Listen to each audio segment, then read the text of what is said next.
Salud, amigos, tripulantes de nuestra querida, contaminada y única nave espacial. Donde quiera que se encuentren, de ese lado del receptor, gracias por permitirnos estar allí con ustedes. Y nuestra nave ha dado otra vuelta sobre su eje imaginario y, por supuesto, sigue generando acontecimientos en pleno desarrollo. Y cuando me ven sentado en el set, normalmente es que tenemos un invitado. La otra opción sería que hubiera tenido algún accidente que me imposibilite y no es el caso. Estamos muy orgullosos de presentar a nuestro invitado de hoy, doctor Fernando Buenabad Domínguez. El doctor Fernando Buenabad Domínguez tiene un currículum impresionante al cual difícilmente le haremos justicia en esta presentación, pero en todo caso es mexicano de nacimiento, Ciudad de México, 1956, es doctor en filosofía, máster en filosofía política, director de cine, egresado de New York University, licenciado en ciencias de la comunicación, especialista en filosofía de la imagen, filosofía de la comunicación y crítica de la cultura, miembro del Comité Científico de la Asociación Internacional de Estudios Semióticos, ASEMAS y GlobalCom, miembro de la Red de Intelectuales y Artistas en Defensa de la Humanidad, miembro del Consejo Consultivo de Telesur. Desarrolló actividades de investigación y docencia universitaria en México, Argentina, Venezuela, Bolivia, Perú y Estados Unidos, entre otros países. Es colaborador de diversas revistas científicas de Latinoamérica y Europa, autor de numerosos libros sobre filosofía de la comunicación, filosofía de la imagen, filosofía y producción creativa, crítica de la cultura, filosofía del humor y la risa, filosofía política de la responsabilidad socialista en comunicación, así como de numerosos artículos publicados en México y otros países.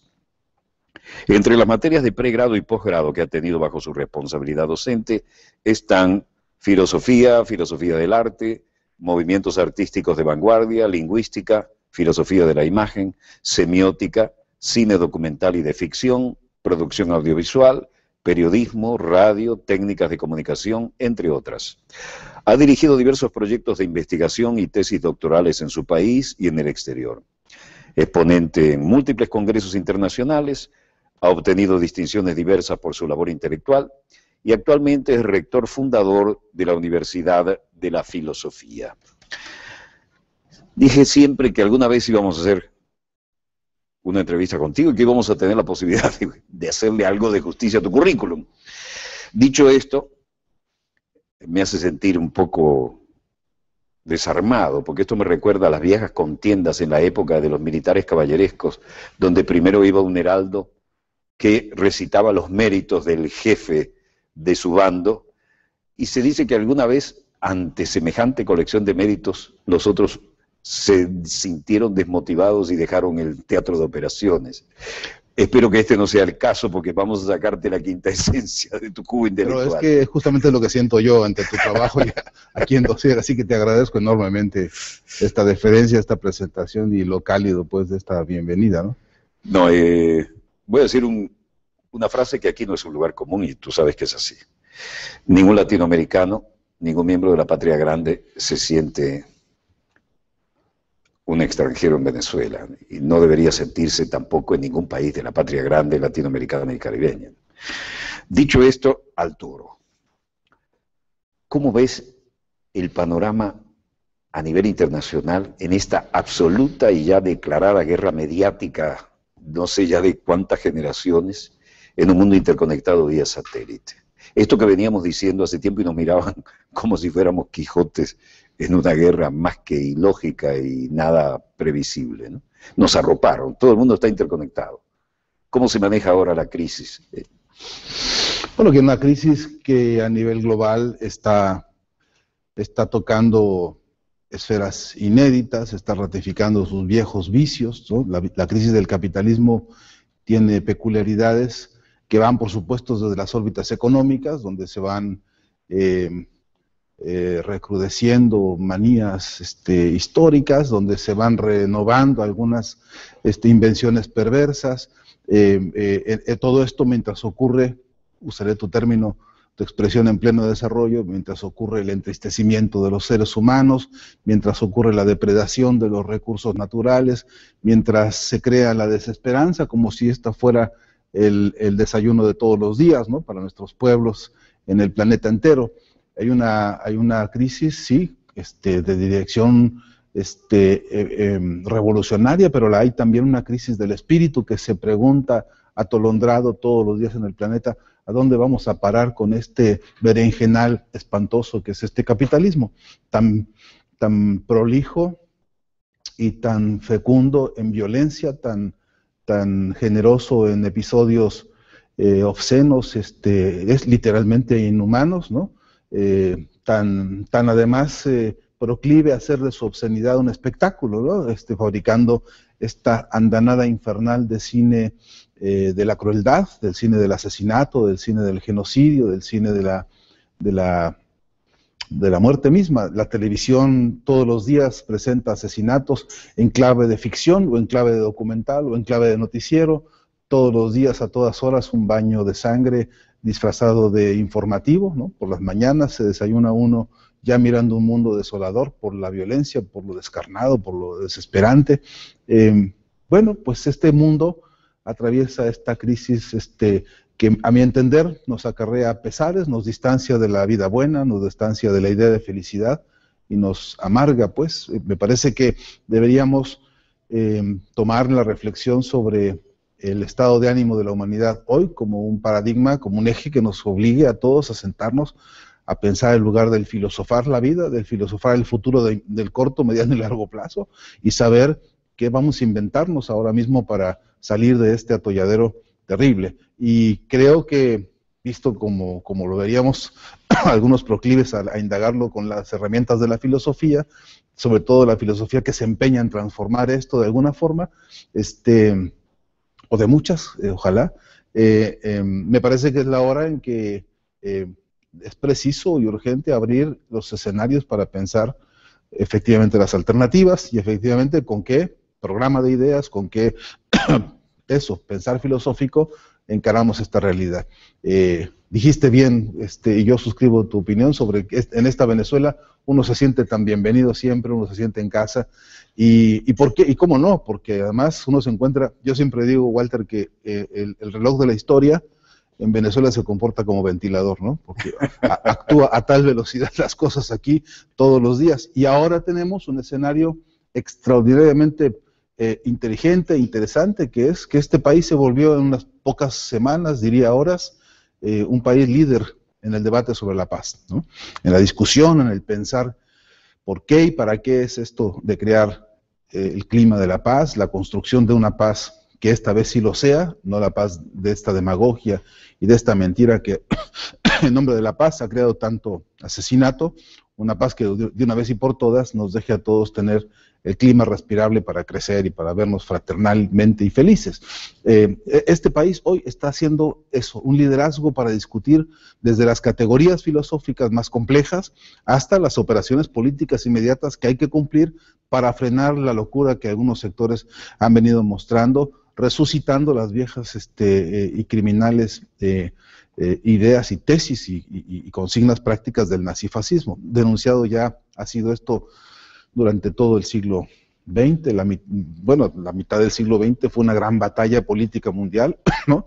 A este respecto, y lo que va de ha recrudecido en varios sentidos. A mi entender, Walter, es la hora en que tenemos que hacer balances, tenemos que hacer tomar decisiones, y una me parece central, escuchando lo que se ha dicho tanto en UNASUR, a propósito de Ali Rodríguez, un día me lo decía, querido amigo, siempre decía, tenemos que blindar a este continente con paz, hay que blindar las democracias y hay que blindar los recursos naturales de esta región, donde hoy están pasando las cosas más interesantes y más esperanzadoras del planeta.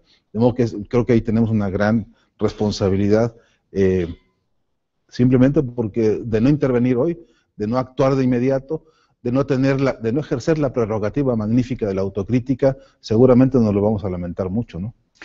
Realmente estamos viviendo historia todos los días, ¿no? Y se está haciendo historia. Ahora, ¿se le está escapando a América Latina, al poder hegemónico del norte? ¿Cómo juega Europa en esto? ¿Cómo lo ves desde tu perspectiva tan cercana como mexicano? Pues en algunas cosas sí, ellos no tienen capacidad de frenar el malestar que se multiplica en el planeta, no tienen, estoy seguro, capacidad de cortar con las tijeras finas a esas vetas en todo el planeta que están gritando sus hartazgos. Estoy seguro de eso y se vienen escuchando.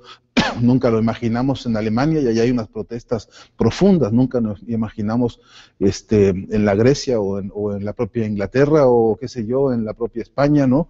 Nunca nos imaginábamos que iba a haber estas movilizaciones de jóvenes, de adultos, de todos los sectores sociales, haciendo de su malestar ya un motor transformador de la historia, ¿no? Las expresiones que venimos viendo, por ejemplo, de los estudiantes en Chile, que se convirtieron en recopiladores históricos de grandes importantes banderas y cómo las han actualizado en este continente. Los movimientos sociales y los grupos, los pueblos originarios son hoy un sujeto de la transformación del continente.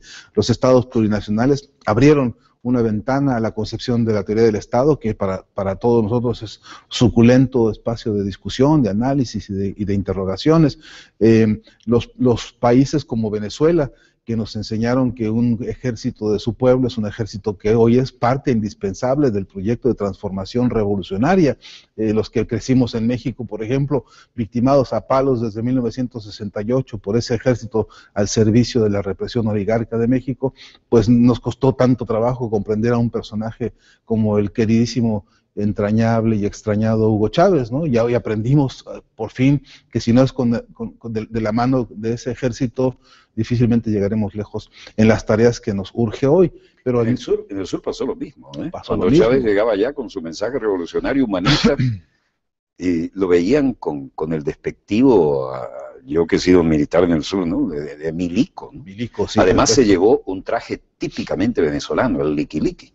Así es. Pero cuando vi eso, dije, liqui-liqui, les va a parecer, no todos saben que el liqui-liqui es el traje nacional, les va a parecer un uniforme sin charreteras. Y así fue. Faltó asesoramiento ahí, ¿no? Porque estas grandes, importantes revoluciones que estamos viendo en el mundo, y especialmente las de nuestra patria grande, son también revoluciones semánticas, ¿no? También en el campo de los conceptos y de las ideas, estamos viviendo transformaciones en las categorías con que revisábamos lo cotidiano. Y hoy, por ejemplo, aprendimos también, gracias a la generosidad de este pueblo venezolano, ¿no?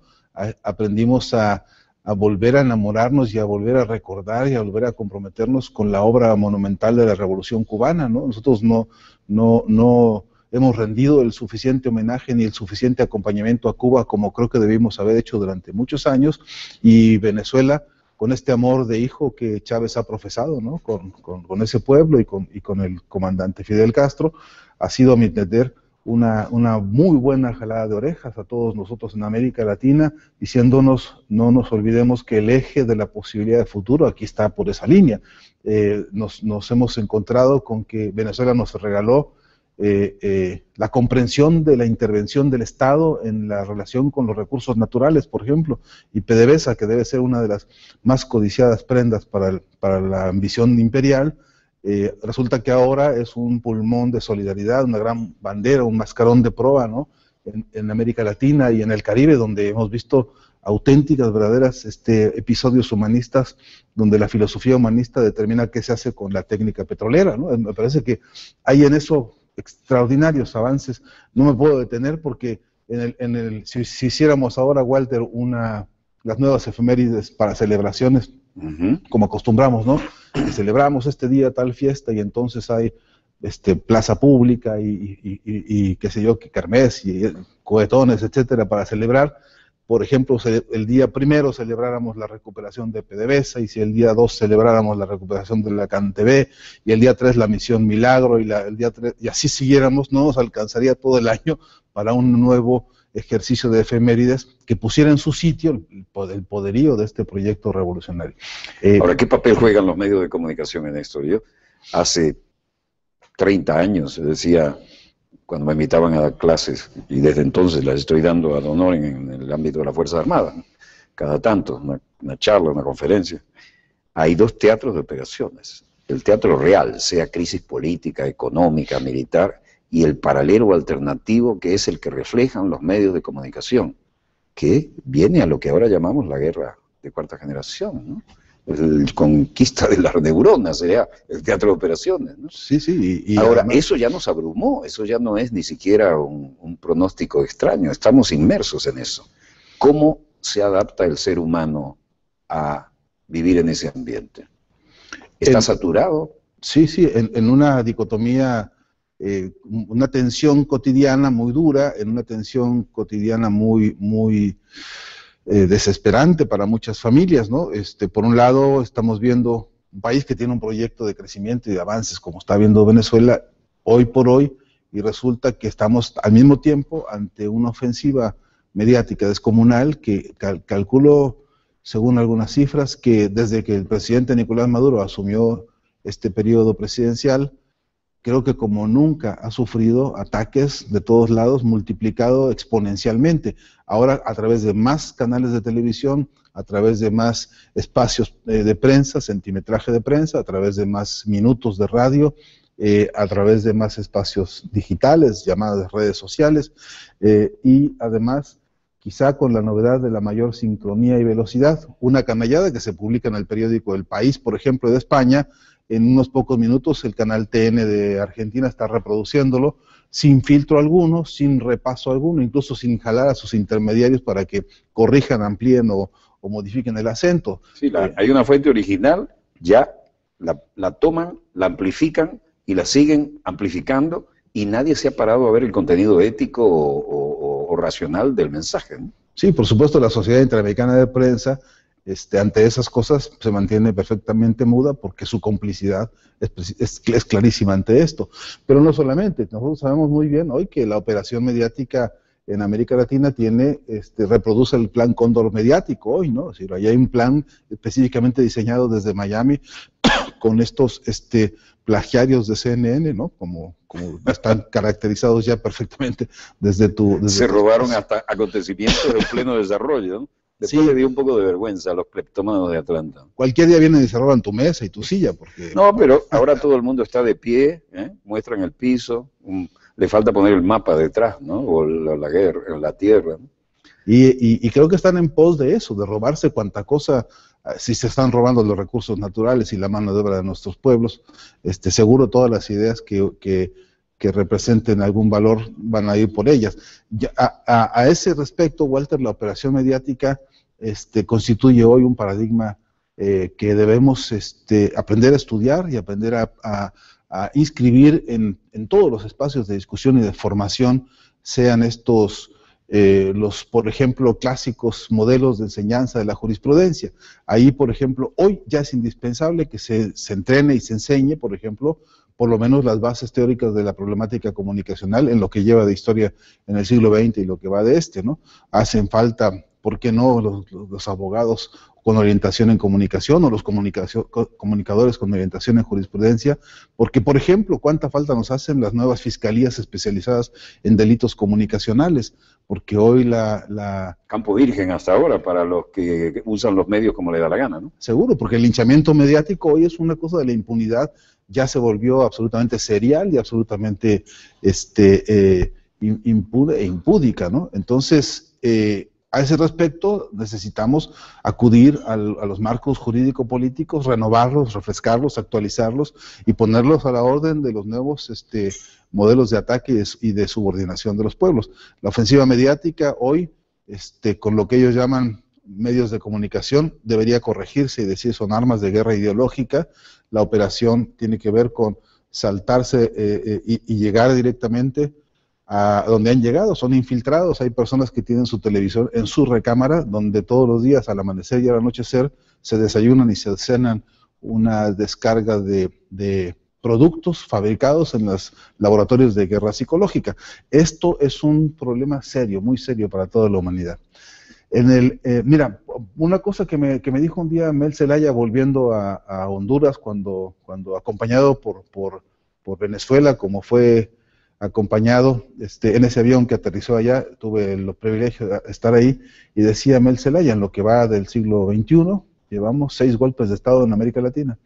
En cada uno de ellos, detrás de cada uno de ellos, la oligarquía mediática operando de manera absolutamente impune.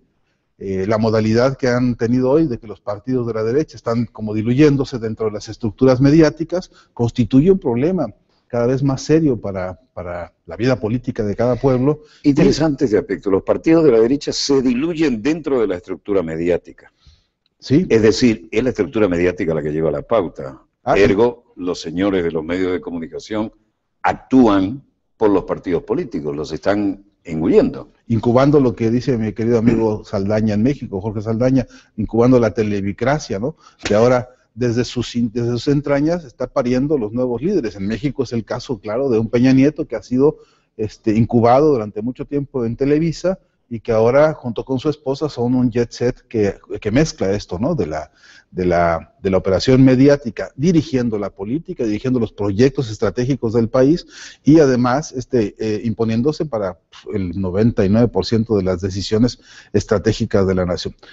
Hoy, Walter, el problema de la comunicación que alguna vez se discutió en el informe McBride como un problema de voces múltiples, tú fuiste protagonista de esa etapa en América Latina, lo que después se discutió como una necesidad de democratización de las herramientas de comunicación y más tarde también de la necesidad de garantizar las identidades de los pueblos con la comunicación democratizada. Hoy hay que agregar a eso, para el estudio de las herramientas estas de comunicación y como armas de guerra ideológica, el problema en el que se han convertido aquí en Venezuela, allá en Argentina, allá en Ecuador, allá en Bolivia, se han convertido en un problema de seguridad nacional.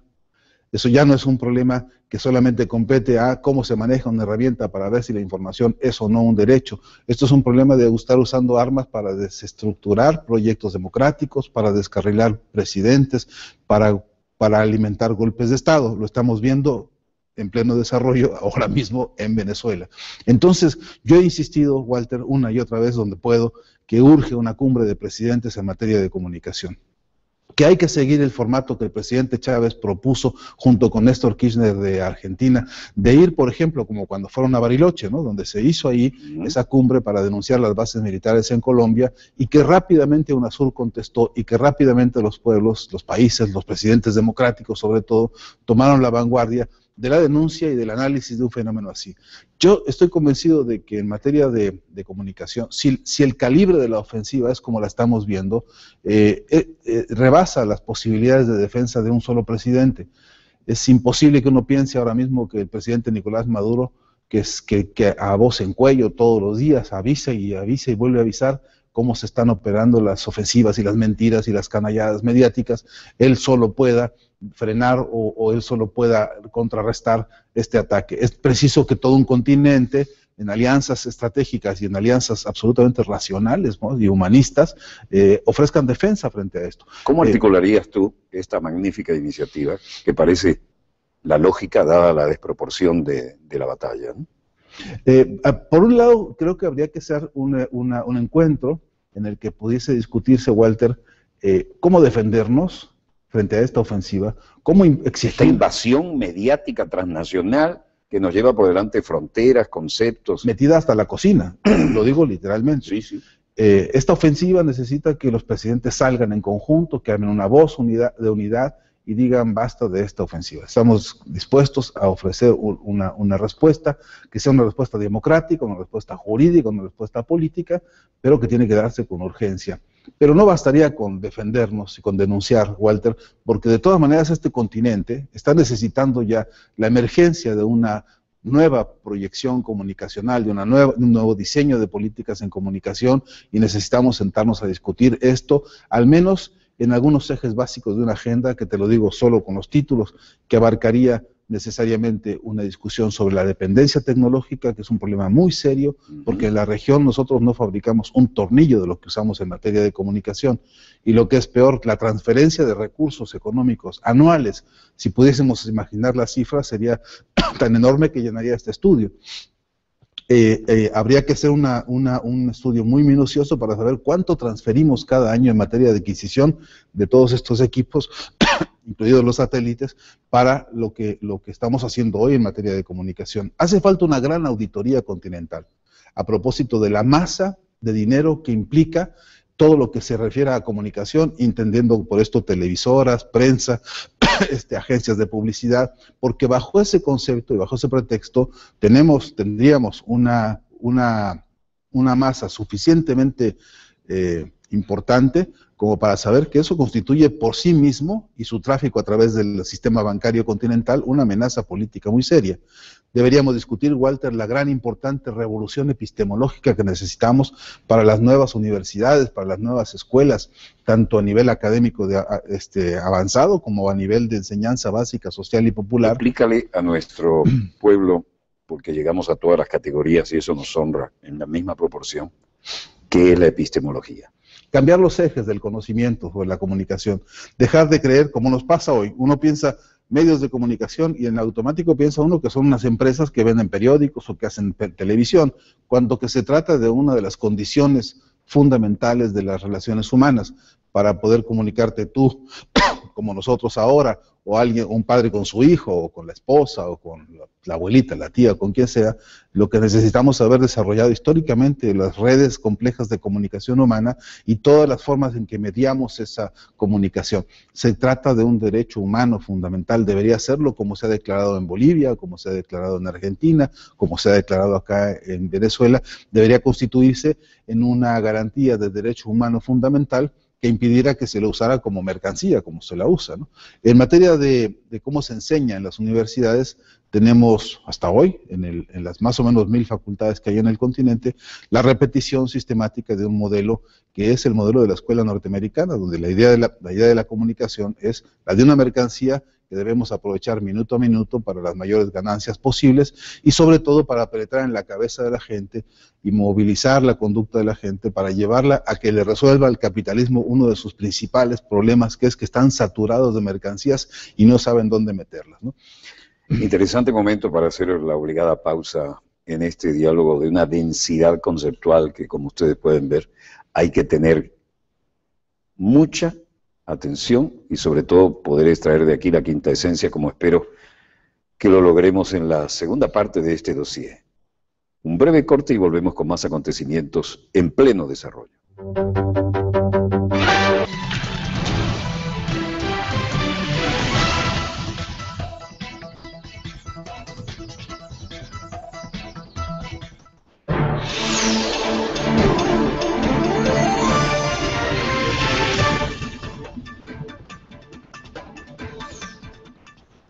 Volvemos con más acontecimientos en pleno desarrollo y esta vez los tenemos acá en casa y en nuestro estudio. Y leyendo este nuevo libro de Fernando Buenavad Domínguez, dice en la segunda página, esta tercera edición venezolana de Filosofía de la Comunicación está dedicada a Hugo Chávez Frías. Puntos suspensivos, amigo entrañable. Bueno, el gran comunicador que se nos fue, deberías decirnos por qué esta portada, con la gente encapuchada, con los rostros y la cabeza cubiertas. Esto es un poco la metáfora de lo que está ocurriendo con los medios de comunicación y nosotros los receptores, aunque en este caso seamos los emisores, ¿no? Cuéntanos de esto. Es un abuso de parte mía y del editor a propósito de una obra de René Magritte, donde, entre otras muchas lecturas, podemos hacer aquella que nos deja ver cómo la comunicación humana, en algunas de sus más íntimas expresiones, está intervenida por elementos extraños, ajenos, que nos impiden hacer el contacto que deberíamos a nivel humano. Una metáfora, pues al fin y al cabo acá de esta plástica, de esta obra plástica, que da permiso, que da pie, que nos licencia para profundizar en estas categorías filosóficas, humanísticas sobre el problema de la comunicación y también para recordarnos siempre justamente a ese gran comunicador que fue y que sigue siendo Hugo Chávez Frías, ¿no? El comandante presidente. No te imaginas cuánto sigue siendo. A toda hora lo escuchamos en la radio, llega su mensaje, no se desgasta con la reiteración, más bien se reafirma. Sí. Y no hay manera. Creo que no hemos terminado de cerrar el duelo, aunque comenzamos, creo, pero la presencia, la voz, el mensaje está ahí. Sí. Y realmente tuve gente que queda impactado, ¿no? Sí. Y uno lo escucha y forma parte de la cotidianidad. Y todos los días nos recuerda esa voz, Walter, el gran aporte que Hugo Chávez hizo en materia de comunicación a Venezuela y América Latina, aporte que fue reconocido con cualquier cantidad de premios, ¿no? que le fueron entregados a él, pero también nos recuerda, a mi entender, y esa es la mejor parte, todo lo que no hemos todavía hecho, es decir, todo lo que tenemos que autocuestionarnos y criticarnos en materia de comunicación, recordándolo a él, siempre exigente, siempre minucioso, siempre a veces exasperado, diciendo, ¿por qué no se escucha el micrófono que quiero que se oiga allá? ¿Por qué no llegó el volante donde tuvo que llegar? ¿Por qué no salió el periódico que tuvo que salir?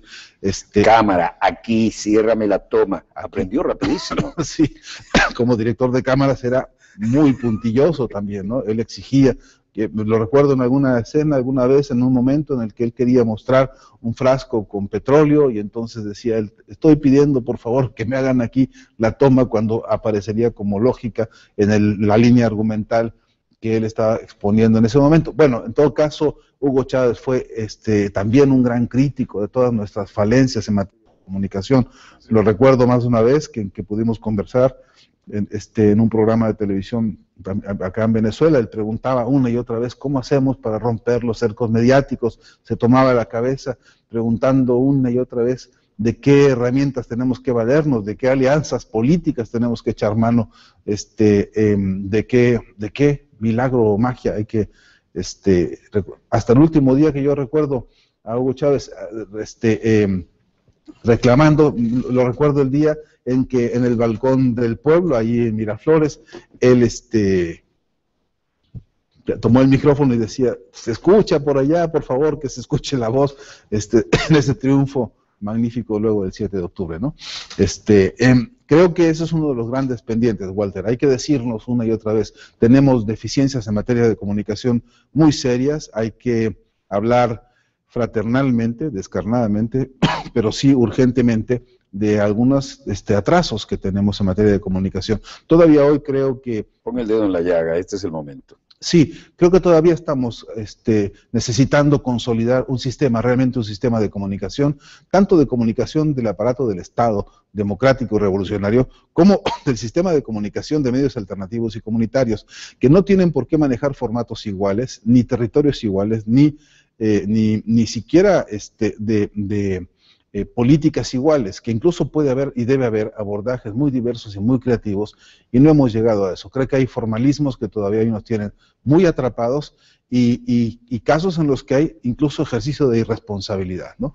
Se pierden mucho los tiempos, hay mucha improvisación, una y otra vez vemos con exceso en las pantallas nuestras el mensaje de los otros como pretexto para hablar de lo nuestro, y esa estrategia, digamos, de estar repitiendo la agenda de otros, para poder ejercer... Somos multiplicadores en lugar de reductores del mensaje. Sí, en algún punto les hacemos un gran favor, porque además una presa tan peligrosa tiene que ser preparada con cuidado y con atención, con esmero, explicar el calibre del golpe ideológico y psicológico de esas cosas, y creo que a veces no hacemos el trabajo que deberíamos estar haciendo a ese respecto. ¿Cómo se percibe, discúlpame, en el tema mediático, la agresión de que está siendo objeto Venezuela en el campo de la información internacional?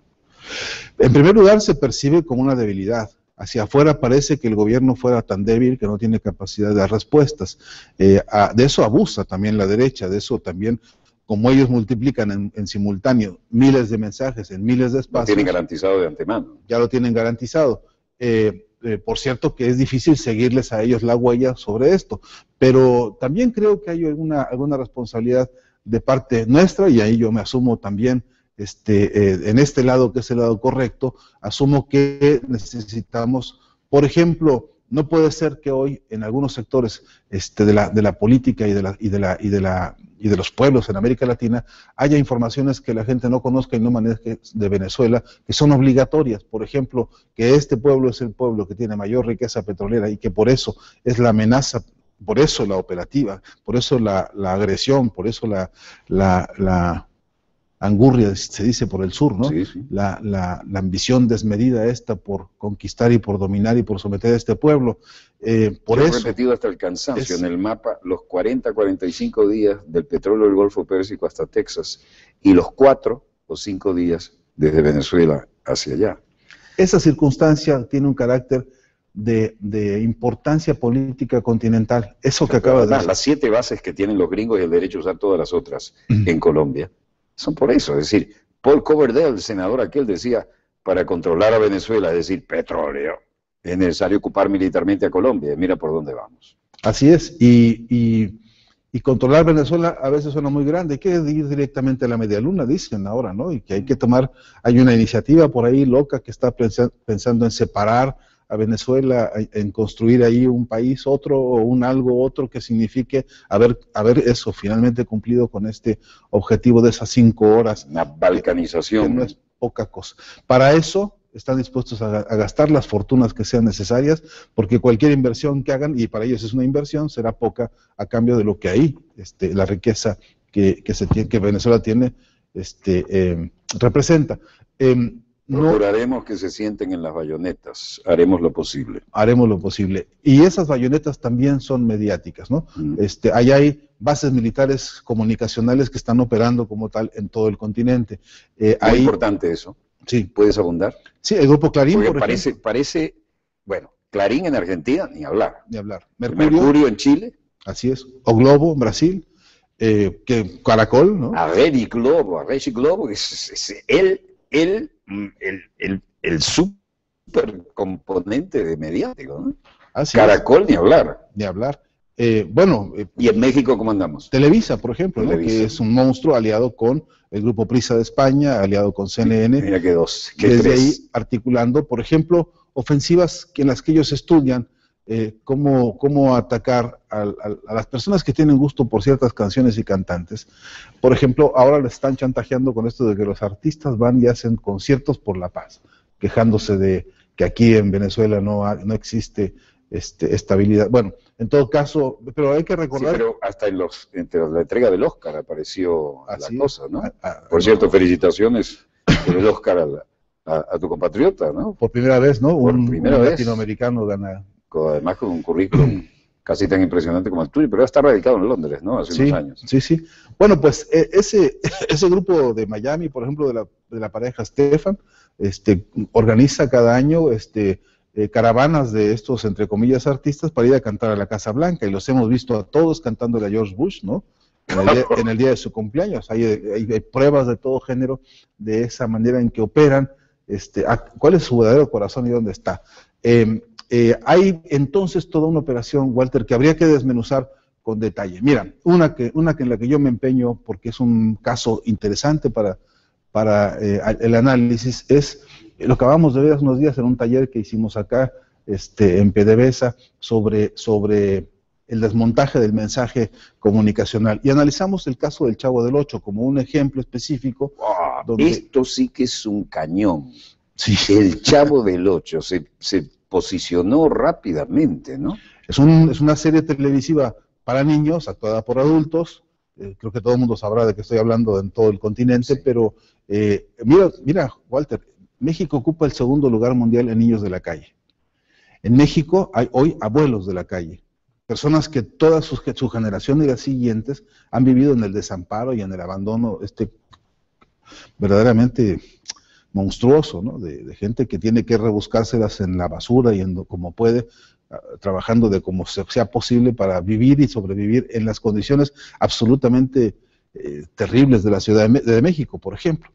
Bueno, pues el Chavo del Ocho es uno de esos niños que vive en un espacio social que se llama vecindad, siempre durante los largos años 27 que tiene al aire, en un barril. Y no ha habido en toda esa historia una ocasión en la que haya alguien extendido una mano solidaria para sacarlo de esas condiciones. Pero el barril tiene un significado brutal, ¿no? Monstruoso. Uno lo toma como algo, al principio, pintoresco, y luego cuando ves la semiótica, ¿qué te dice ahí? Te dice que hay una pirámide de violencia invertida sobre la cabeza del Chavo, y esto no es pura metáfora, porque resulta que en cada capítulo el Chavo resulta golpeado por un adulto que lo hace llorar permanente y sistemáticamente. En un capítulo que elegimos al azar hace unos días, al azar, verdaderamente al azar de YouTube, de las redes estas sociales, el capítulo que encontramos tenía en 9 minutos de episodio o de escena, 3 agresiones sobre la cabeza del Chavo del Ocho, que de eso de haber sido cierto, te presentaría a un niño con protuberancias seguramente severas por el golpe y el tamaño del golpe que produce este señor que lo golpea sistemáticamente. Además, lo que se genera como motivo de risa es la agresión pura y... Sí, además, el remate de la escena es una risa, ¿no? Que acompaña, que enmarca, que cierra, que le da corolario a lo que acabas de ver, y entonces se vuelve eso como un ejemplo de lo tierno. De modo que yo creo que, de verdad, un padre sensato de cualquier lugar de América Latina hoy, si uno le dijera, hay que sentar a tu hijo para que se divierta mirando a un adulto golpeando a un niño, en esos términos no lo aceptaría ni de broma. Sin embargo, nos hemos acostumbrado a verlo de manera casi invisible ante nuestros ojos, y nos hemos acostumbrado a premiarlo, a aplaudirlo y a disfrutarlo, de manera cómplice incluso. El caso es, en última instancia, un buen pretexto para poder ver cómo de esa escala se puede reproducir a otras muchas operaciones también en comunicación que hoy están actuando de la misma manera. Así ocurre, por ejemplo, en Argentina, cuando la agresión contra Cristina Fernández allá es sistemática, cuando allá la presentan como si fuese un personaje monstruoso de los negocios transnacionales, como si ella fuese la persona que esconde los alimentos, como si ella fuese la persona que encarece cada uno de los productos. Esta es la clase de ofensiva que se está haciendo y se diseña minuto a minuto en las carteleras de la televisión o de la prensa del Grupo Clarín, que maneja todavía hoy, a pesar de que la ley está en marcha, la nueva ley de comunicación. Es aberrante el monopolio de Clarín. Es aberrante. Pero ahí hay una ley, fíjate que avance, por otro lado, y qué contraste importante, una ley que exige la desmonopolización. Eso es una vanguardia importante, ¿no? Esa es la contienda por la cual han querido, bueno, la presidenta Cristina Fernández hace unas cuantas horas denunció un golpe de Estado en proceso. Ahí hay un proceso de desestabilización y usó el término de ella, quieren hacer volar en pedazos, ¿no? Este gobierno. Casualmente eso fue unas horas antes de que el presidente Maduro también aquí explicara y expresara y denunciara la misma operación. Y ocurrió y ocurre en simultáneo. ¿Cómo lo ves aquí? El clásico era generar la masa crítica en la percepción de la gente, bombardeándola a través de los medios. Después, generar la masa crítica, entonces fabricar un pretexto y eventualmente entrar a intervenir por la vía de los hechos, preparado el terreno a través de los medios. Porque hay una derecha impotente, incapaz de gobernar por sí misma, porque no tiene ni base social, ni tiene proyecto político, ni puede resolver el galimatías espantoso que es querer privatizar todo cuando hay un pueblo que lo que quiere es todo lo contrario. Entonces no tienen otra posibilidad que crear una situación en la cual se anule el proceso electoral, que este es un proceso electoral ejemplar. Carter dijo, este es el mejor sistema electoral del mundo. Así es. La oposición perdió 18 de 19 elecciones. Esta derecha no podría gobernar bajo ninguna circunstancia, lo ha explicado incluso el presidente Chávez hace mucho tiempo. Este es un golpe mediático de largo alcance, lo que llaman el golpe lento, ¿no? El golpe largo. El presidente Chávez lo graficó incluso. Hablaba de la mecha larga. La mecha larga, ¿no? Decía, y además decía una cosa, les dijo, revisen todas sus variables, porque están calculando muy mal lo que este pueblo hoy ha aprendido y lo que ha crecido. Así que yo creo que hoy esa derecha no tiene capacidad real, lo digo literalmente, no tiene capacidad objetiva de gobernar, porque no hay vocación ni de estadista, ni de ninguna especie, menos de servicio. Y mucho menos. Entonces, la única posibilidad que tienen es pedirle ayuda al imperio para que intervenga, y además pedir que se anulen todas las posibilidades democráticas, porque llamando a una elección, la perderían de todas en ese escenario y no tendrían capacidad de resolver, por ejemplo, PDVSA. No podrían resolverla si no fuese vendiéndola, regalándola o lo que fuese. No, y ven, tío Sam, y déjame más con premura, ¿no? Así es. La ofensiva tiene que ver también con una vieja matriz político-ideológica que aquí ha venido desfilando durante los años y que hay que observarla. Aquí se dijo y se resolvió que no hubo golpe de Estado, que aquí lo que hubo fue ausencia de poder, ¿no? Que aquí había un vacío de poder. Esa matriz sigue operando por todos lados. ¿Cómo lo ves ahora en Crimea, por decir algo? Lo veo como una advertencia, en el sentido de que así es como quieren ellos repetir escenas aquí. Pero por eso también es importante, perdóname que ahí pete este paréntesis, porque esta frase del presidente Maduro, Venezuela no es Ucrania, ¿no? Acordémonos que esto no es lo mismo, que no hay posibilidad de directa y oportuna, ¿no? Y sí. Porque la jugada es descaradamente en el mismo patrón. Así es. Con otros niveles de factores, pero bueno. Y comenzar un desfalco, Walter, que se llama desfalco semántico, que quiere decir... muy importante que divulgues esto para nuestros televidentes. Sí, utilizar los conceptos y las banderas de la revolución para traicionarla. Esto lo hemos visto una y otra vez, esto lo estamos viendo en Ucrania, lo hemos visto en muchos lugares donde se hacen llamar a sí mismos. Por ejemplo, escuchamos hace poco en voz de algunos empresarios la palabra socialismo, ¿no? Como si fuera posible un socialismo del capitalismo o del empresariado, de ese empresariado menos todavía. Como si fuera un león vegetariano, creo que... ¿Quién era que decía eso? Perón, me parece. Sí, ¿no? como si pudiéramos encargarle al lobo que nos cuidara a los corderos. Pero sí es cierto que hay un proceso, hay una planificación sistemática de ir abonando un desfalco semántico en el cual acabemos aceptando que estos se parecen a nosotros y no estaría mal dejarlos probar, ¿no? Esta trampa la hemos estado viendo, la hemos visto.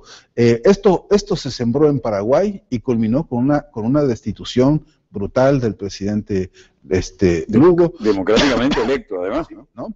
Con este disfraz. Y todas las operaciones que tú quieras están hoy siendo ensayadas a través de estas maquinarias de guerra ideológica. Además hay otra cosa, el desfalco semántico tiene además protagonistas muy concretos. Ellos han fabricado su armada Brancaleone, ¿no? Han armado su propia, digamos, su frente y sus títeres o muñecos o como quiera llamárseles, que hoy se multiplican de manera idéntica en todo el continente.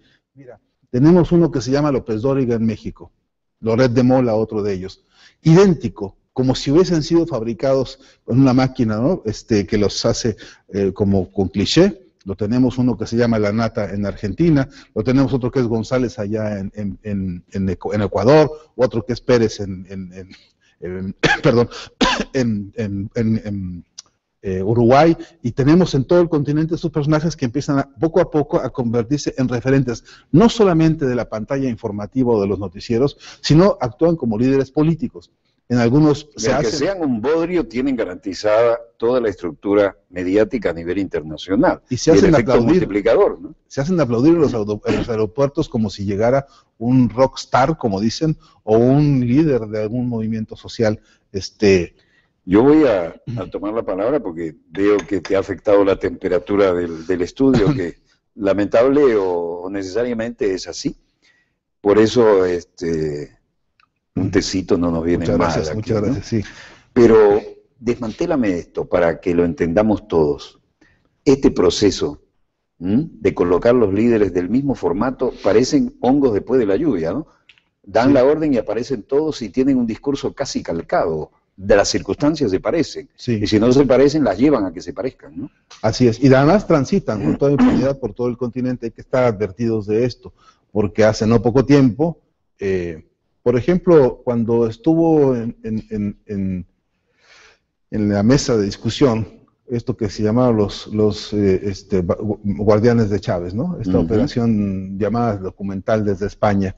De inmediato vino este personaje, La Nata, desde Argentina para acá, a meterse a algunos barrios donde encontró la manera de presentar una Venezuela en la que había desolación, tristeza. Pero La Nata no es el mismo que antes hablaba peste de Clarín y ahora está comprado y es funcional a Clarín. Sí, y ese formato de haber sido alguna vez personaje incluso progresista o de izquierda, etcétera, convertido hoy a servidor de los intereses mercantiles, de los monopolios, es el mismo formato que vemos en todos lados. Es decir, se repite una y otra vez la estrategia de abanderar, de disfrazar discursos progres, discursos de avanzada, ahora ponerlos al servicio de estas operaciones. Walter, la preocupación de fondo, la que creo que deberíamos nosotros abrazar ahora como un eje de encuentro, de unidad incluso, en el campo político es que nosotros, frente a esas ofensivas, estamos débiles. Frente a esas ofensivas no estamos desarrollando estrategias suficientes que nos permitan crear un clamor continental que nos permita decir y dar respuesta a esas ofensivas. Déjame decirte a ese respecto una que creo que es una debilidad nuestra importante. Si nosotros, imagínatelo por un segundo, si nosotros ahora mismo pudiéramos tener un foro social de la comunicación latinoamericano, en el que tuviésemos un acuerdo ya, no de uniformidad, sino de unidad política en las agendas mediáticas, de las bases y de todos los espacios democráticos que tengamos, estoy convencido de que seríamos capaces de producir un clamor continental como nunca lo hemos visto, porque hoy hay una vigilia de cámaras que están con los teléfonos, como dice Jorge Falcone, poeta argentino, hay una vigilia de cámaras que está atenta y que hoy registra por las calles todo lo que ocurre. Hay muchas personas que con la sensatez suficiente entiende que alguien que saca la basura a la mitad de la noche y quema en las calles de Caracas esa basura y hace lo que aquí llaman la guarimba, eso no constituye necesariamente una expresión política más que de 3 o 4 locos que le echaron gasolina a esa basura. Pero hay gente que lo registra y se constituye en información directa. Yo pienso que si pudiésemos tener un acuerdo continental y político de acopio y de organización para recoger todos estos testimonios que cualquier persona, que cualquier ciudadano tiene, estaríamos constituyendo un músculo comunicacional inédito de una envergadura continental que nos daría la posibilidad de poner los tantos como se debe, en orden. Y eso, lamentablemente, estamos lejos todavía de haberlo conseguido. Pero la posibilidad está ahí, ¿no? Porque ¿sí? En todos lados hay una cámara y en todos lados hay una conexión. Sí. No digo necesariamente satelital, pero sí por la vía de las webs, ¿no? Y en todos lados, me parece, está creciendo la urgencia de decir la verdad, de hablarnos con la verdad, de entender que no por ser crítico, de no por ser o pensar de una manera distinta, soy tu enemigo, y que si es posible abrir un debate y debatir a profundidad y poder discutir con más elementos, con más argumentos, comenzando por reconocer, y esta es una de las tareas en materia de comunicación fundamentales, si realmente lo que se dice que fue un hecho, lo fue, si existió realmente semejante cosa, si como hemos visto y aprendido, la derecha, la ultraderecha, las expresiones más fascistas como las que hemos visto en España, ¿no? Últimamente, no se atrevieron, Walter, a mostrar la imagen de un señor intervenido en un quirófano y tú lo desmontaste en tu programa muchas veces. Me tocó hacerlo, sí, porque no lo compraron y pagaron como $35,000 para una primera plana en la que ahí está Chávez agonizando en un quirófano. Ni era Chávez, ni era un caso ni remotamente parecido. Ese es un termómetro poderoso. Eso nos permite ver hasta dónde están dispuestos a llegar. Qué miserables. Eso nos muestra exactamente el retrato de lo que son, y esa es la moral de ellos. Bueno, aquí a cada rato nos meten y sale a circular y se hacen eco. Imágenes de gente reprimiendo en otros países, dicen, y esta es la represión en Caracas. Manifestaciones de la Virgen de tal, y esta es la oposición contra el gobierno. Has mostrado tú fotografías de estudiantes chilenos, ¿sí?, que se muestran como que fueron reprimidos allá, que se muestran como si hubiese ocurrido esto en las avenidas. Tenemos una colección ya sobre este tipo, es de un descargo.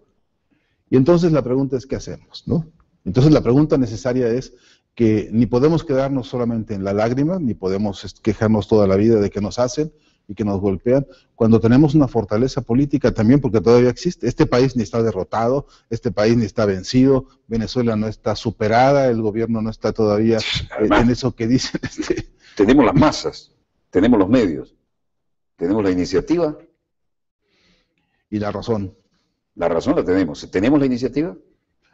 No tenemos del todo la iniciativa en la vertiente que urge establecer en frente de un debate como el que hay ahora por la paz. Nos queda un minuto, redondea eso que me parece importante. Sí, la mesa... Hay dos teatros de operaciones, ¿no?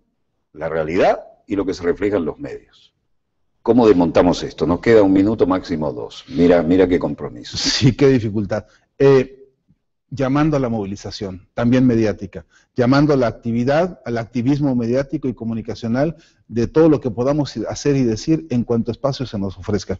Llámese redes sociales, llámese calles, avenidas, llámese fotografías, llámese como se llame. Me parece que hay que activarse en contra de esto. Hay que informarle al mundo que Venezuela no solamente no es lo que dicen estos medios, que Venezuela todo lo contrario es un proyecto de vida, es un proyecto que está discutiendo paz y que aquí se está liderando eso. Creo que nos está haciendo falta en ese sentido, Walter, que este encuentro, esta mesa de discusión que hoy se ha planteado acá, que el presidente Maduro ha abierto para discutir la paz, necesita el acompañamiento continental, el compromiso de los pueblos, el compromiso de todo un músculo político de América Latina que cree en la integración, que cree en el futuro, que mira con necesidad y con posibilidades el paso adelante de la emancipación de los pueblos y de su libertad.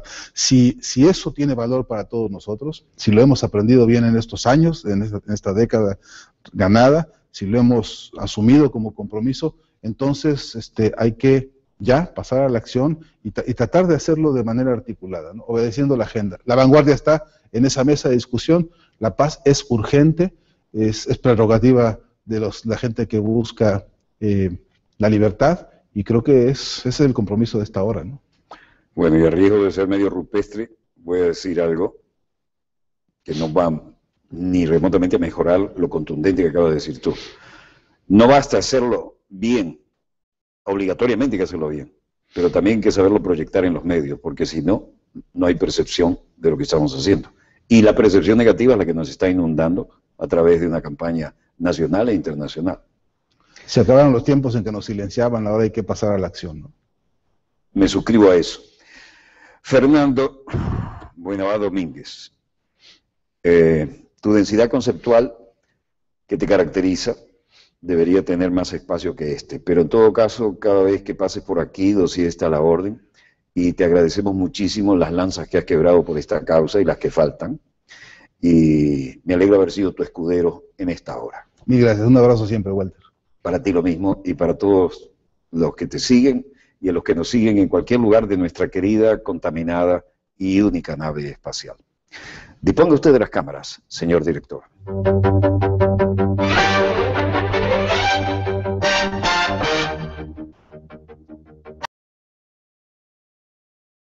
Hoy, de no actuar de inmediato, de no ejercer la prerrogativa magnífica de la autocrítica, seguramente nos lo vamos a lamentar mucho, ¿no? Realmente estamos viviendo historia todos los días, ¿no? Y se está haciendo historia. Ahora, ¿se le está escapando a América Latina, al poder hegemónico del norte? ¿Cómo juega Europa en esto? ¿Cómo lo ves desde tu perspectiva tan cercana como mexicano? Pues en algunas cosas sí, ellos no tienen capacidad de frenar el malestar que se multiplica en el planeta, no tienen, estoy seguro, capacidad de cortar con las tijeras finas a esas vetas en todo el planeta que están gritando sus hartazgos. Estoy seguro de eso, y se vienen escuchando. Nunca lo imaginamos en Alemania, y allá hay unas protestas profundas. Nunca nos imaginamos en la Grecia o en la propia Inglaterra, o qué sé yo, en la propia España, ¿no? Nunca nos imaginábamos que iba a haber estas movilizaciones de jóvenes, de adultos, de todos los sectores sociales, haciendo de su malestar ya un motor transformador de la historia, ¿no? Las expresiones que venimos viendo, por ejemplo, de los estudiantes en Chile, que se convirtieron en recopiladores históricos de grandes importantes banderas, y cómo las han actualizado en este continente. Los movimientos sociales y los pueblos originarios son hoy un sujeto de la transformación del continente. Los estados plurinacionales abrieron una ventana a la concepción de la teoría del Estado, que para todos nosotros es suculento espacio de discusión, de análisis y de interrogaciones. Los países como Venezuela, que nos enseñaron que un ejército de su pueblo es un ejército que hoy es parte indispensable del proyecto de transformación revolucionaria. Los que crecimos en México, por ejemplo, victimados a palos desde 1968 por ese ejército al servicio de la represión oligarca de México, pues nos costó tanto trabajo comprender a un personaje como el queridísimo, entrañable y extrañado Hugo Chávez, ¿no? Ya hoy aprendimos, por fin, que si no es de la mano de ese ejército, difícilmente llegaremos lejos en las tareas que nos urge hoy. Pero en el sur pasó lo mismo, ¿eh? Cuando Chávez llegaba ya con su mensaje revolucionario humanista, y lo veían con el despectivo, yo que he sido militar en el sur, ¿no? de milico, ¿no? Milico, sí. Además se llevó un traje típicamente venezolano, el liqui-liqui. Así es. Pero cuando vi eso, dije, Liqui Liqui. Les va a parecer, no todos saben que el Liqui Liqui es el traje nacional. Les va a parecer un uniforme sin charreteras. Y así fue. Faltó asesoramiento ahí, ¿no? Porque estas grandes, importantes revoluciones que estamos viendo en el mundo, y especialmente las de nuestra patria grande, son también revoluciones semánticas, ¿no? También en el campo de los conceptos y de las ideas, estamos viviendo transformaciones en las categorías con que revisábamos lo cotidiano, y hoy, por ejemplo, aprendimos también, gracias a la generosidad de este pueblo venezolano, ¿no? Aprendimos a volver a enamorarnos y a volver a recordar y a volver a comprometernos con la obra monumental de la Revolución Cubana, ¿no? Nosotros no hemos rendido el suficiente homenaje ni el suficiente acompañamiento a Cuba como creo que debimos haber hecho durante muchos años, y Venezuela, con este amor de hijo que Chávez ha profesado, ¿no? Con ese pueblo y con el comandante Fidel Castro, ha sido, a mi entender, una muy buena jalada de orejas a todos nosotros en América Latina, diciéndonos, no nos olvidemos que el eje de la posibilidad de futuro aquí está por esa línea. Nos hemos encontrado con que Venezuela nos regaló la comprensión de la intervención del Estado en la relación con los recursos naturales, por ejemplo, y PDVSA, que debe ser una de las más codiciadas prendas para la ambición imperial, resulta que ahora es un pulmón de solidaridad, una gran bandera, un mascarón de proa, ¿no? En América Latina y en el Caribe, donde hemos visto auténticas, verdaderas episodios humanistas, donde la filosofía humanista determina qué se hace con la técnica petrolera, ¿no? Me parece que hay en eso extraordinarios avances. No me puedo detener porque si hiciéramos ahora, Walter, las nuevas efemérides para celebraciones, como acostumbramos, ¿no? Y celebramos este día tal fiesta y entonces hay plaza pública y qué sé yo, kermés y cohetones, etcétera, para celebrar.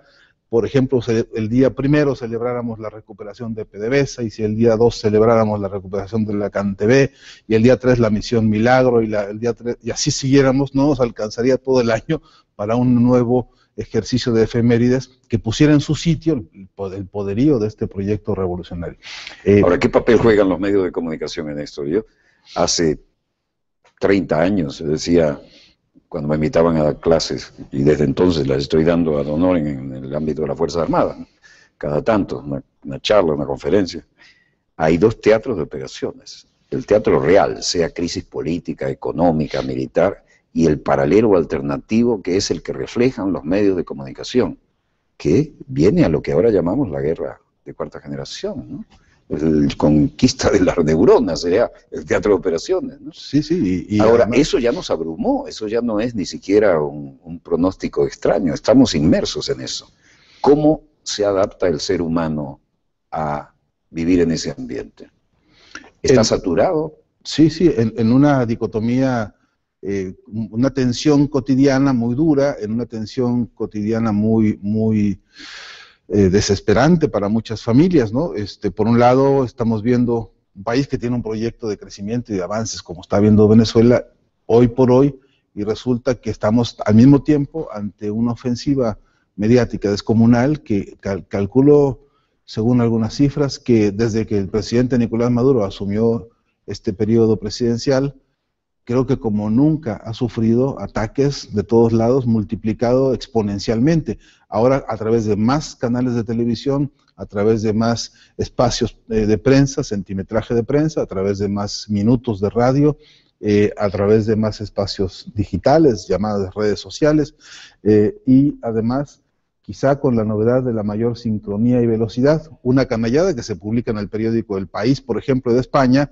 En unos pocos minutos el canal TN de Argentina está reproduciéndolo sin filtro alguno, sin repaso alguno, incluso sin jalar a sus intermediarios para que corrijan, amplíen o modifiquen el acento. Sí, hay una fuente original, ya la toman, la amplifican y la siguen amplificando, y nadie se ha parado a ver el contenido ético o racional del mensaje, ¿no? Sí, por supuesto, la Sociedad Interamericana de Prensa, ante esas cosas se mantiene perfectamente muda porque su complicidad es clarísima ante esto. Pero no solamente, nosotros sabemos muy bien hoy que la operación mediática en América Latina reproduce el plan Cóndor mediático hoy, ¿no? Es decir, ahí hay un plan específicamente diseñado desde Miami con estos plagiarios de CNN, ¿no? Como están caracterizados ya perfectamente desde Se robaron hasta acontecimientos en pleno desarrollo, ¿no? Después sí, le dio un poco de vergüenza a los cleptómanos de Atlanta. Cualquier día vienen y se roban tu mesa y tu silla, porque... No, pero ahora todo el mundo está de pie, muestran el piso, le falta poner el mapa detrás, ¿no? O la guerra, la tierra, ¿no?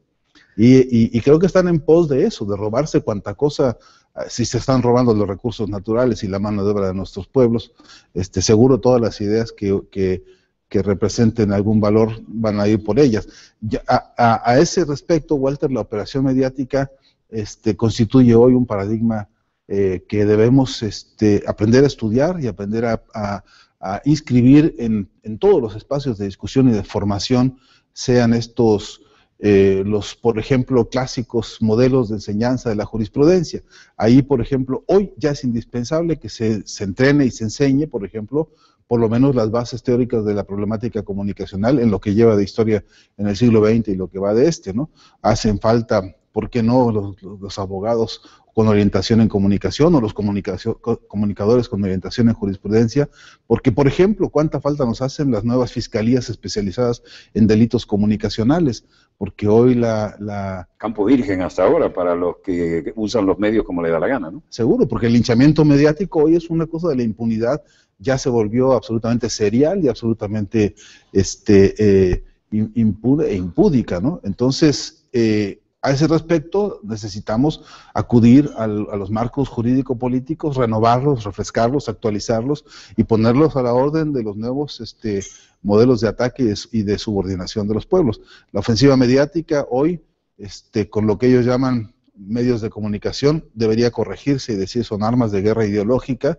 La operación tiene que ver con saltarse y llegar directamente a donde han llegado, son infiltrados, hay personas que tienen su televisor en su recámara, donde todos los días al amanecer y al anochecer se desayunan y se cenan una descarga de productos fabricados en los laboratorios de guerra psicológica. Esto es un problema serio, muy serio para toda la humanidad. Mira, una cosa que me dijo un día Mel Zelaya volviendo a Honduras, cuando acompañado por Venezuela, como fue acompañado en ese avión que aterrizó allá, tuve el privilegio de estar ahí, y decía Mel Zelaya, en lo que va del siglo XXI, llevamos 6 golpes de Estado en América Latina. En cada uno de ellos, detrás de cada uno de ellos, la oligarquía mediática operando de manera absolutamente impune. La modalidad que han tenido hoy de que los partidos de la derecha están como diluyéndose dentro de las estructuras mediáticas, constituye un problema cada vez más serio para la vida política de cada pueblo. Interesante este aspecto, los partidos de la derecha se diluyen dentro de la estructura mediática. ¿Sí? Es decir, es la estructura mediática la que lleva la pauta. Ergo, los señores de los medios de comunicación actúan por los partidos políticos, los están engullendo. Incubando lo que dice mi querido amigo Saldaña en México, Jorge Saldaña, incubando la televicracia, ¿no? Que ahora desde sus entrañas está pariendo los nuevos líderes. En México es el caso, claro, de un Peña Nieto que ha sido incubado durante mucho tiempo en Televisa y que ahora, junto con su esposa, son un jet set que mezcla esto, ¿no? De la operación mediática, dirigiendo la política, dirigiendo los proyectos estratégicos del país y además imponiéndose para el 99% de las decisiones estratégicas de la nación. Hoy, Walter, el problema de la comunicación que alguna vez se discutió en el informe McBride como un problema de voces múltiples, tú fuiste protagonista de esa etapa en América Latina, lo que después se discutió como una necesidad de democratización de las herramientas de comunicación y más tarde también de la necesidad de garantizar las identidades de los pueblos con la comunicación democratizada. Hoy hay que agregar a eso, para el estudio de las herramientas estas de comunicación y como armas de guerra ideológica, el problema en el que se han convertido aquí en Venezuela, allá en Argentina, allá en Ecuador, allá en Bolivia, se han convertido en un problema de seguridad nacional. Eso ya no es un problema que solamente compete a cómo se maneja una herramienta para ver si la información es o no un derecho. Esto es un problema de estar usando armas para desestructurar proyectos democráticos, para descarrilar presidentes, para alimentar golpes de Estado. Lo estamos viendo en pleno desarrollo ahora mismo en Venezuela. Entonces, yo he insistido, Walter, una y otra vez donde puedo, que urge una cumbre de presidentes en materia de comunicación, que hay que seguir el formato que el presidente Chávez propuso junto con Néstor Kirchner de Argentina, de ir, por ejemplo, como cuando fueron a Bariloche, ¿no?, donde se hizo ahí esa cumbre para denunciar las bases militares en Colombia, y que rápidamente UNASUR contestó, y que rápidamente los pueblos, los países, los presidentes democráticos sobre todo, tomaron la vanguardia de la denuncia y del análisis de un fenómeno así. Yo estoy convencido de que en materia de comunicación, si el calibre de la ofensiva es como la estamos viendo, rebasa las posibilidades de defensa de un solo presidente. Es imposible que uno piense ahora mismo que el presidente Nicolás Maduro, que a voz en cuello todos los días avisa y vuelve a avisar cómo se están operando las ofensivas y las mentiras y las canalladas mediáticas, él solo pueda frenar o él solo pueda contrarrestar este ataque. Es preciso que todo un continente, en alianzas estratégicas y en alianzas absolutamente racionales, ¿no?, y humanistas, ofrezcan defensa frente a esto. ¿Cómo articularías tú esta magnífica iniciativa que parece la lógica dada la desproporción de la batalla, ¿no? Por un lado, creo que habría que hacer un encuentro en el que pudiese discutirse, Walter, cómo defendernos frente a esta ofensiva, cómo existir esta invasión mediática transnacional que nos lleva por delante fronteras, conceptos. Metida hasta la cocina, lo digo literalmente. Sí, sí. Esta ofensiva necesita que los presidentes salgan en conjunto, que hablen una voz de unidad y digan basta de esta ofensiva. Estamos dispuestos a ofrecer una respuesta, que sea una respuesta democrática, una respuesta jurídica, una respuesta política, pero que tiene que darse con urgencia.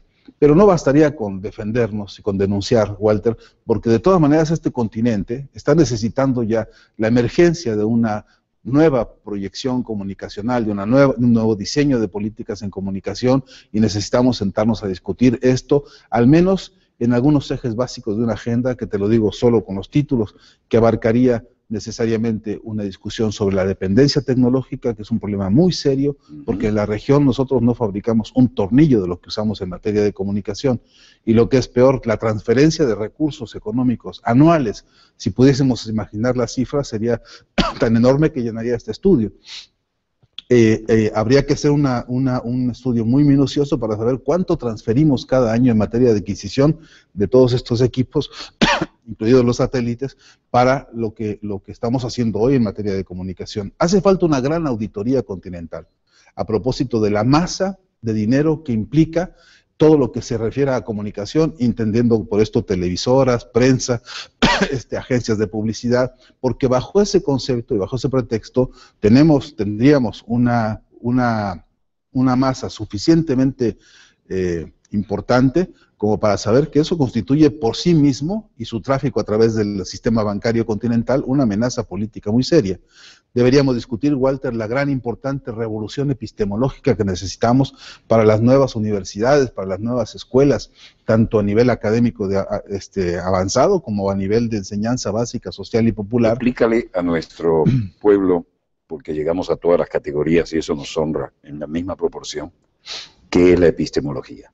Cambiar los ejes del conocimiento o de la comunicación, dejar de creer, como nos pasa hoy, uno piensa medios de comunicación y en automático piensa uno que son unas empresas que venden periódicos o que hacen televisión, cuando que se trata de una de las condiciones fundamentales de las relaciones humanas, para poder comunicarte tú, como nosotros ahora, o alguien, un padre con su hijo, o con la esposa, o con la abuelita, la tía, con quien sea. Lo que necesitamos haber desarrollado históricamente, las redes complejas de comunicación humana y todas las formas en que mediamos esa comunicación. Se trata de un derecho humano fundamental, debería serlo como se ha declarado en Bolivia, como se ha declarado en Argentina, como se ha declarado acá en Venezuela, debería constituirse en una garantía de derecho humano fundamental que impidiera que se lo usara como mercancía, como se la usa, ¿no? En materia de cómo se enseña en las universidades, tenemos hasta hoy, en las más o menos 1000 facultades que hay en el continente, la repetición sistemática de un modelo que es el modelo de la escuela norteamericana, donde la idea de la comunicación es la de una mercancía que debemos aprovechar minuto a minuto para las mayores ganancias posibles y sobre todo para penetrar en la cabeza de la gente y movilizar la conducta de la gente para llevarla a que le resuelva al capitalismo uno de sus principales problemas, que es que están saturados de mercancías y no saben dónde meterlas, ¿no? Interesante momento para hacer la obligada pausa en este diálogo de una densidad conceptual que, como ustedes pueden ver, hay que tener mucha atención y sobre todo poder extraer de aquí la quinta esencia, como espero que lo logremos en la segunda parte de este dossier. Un breve corte y volvemos con más acontecimientos en pleno desarrollo.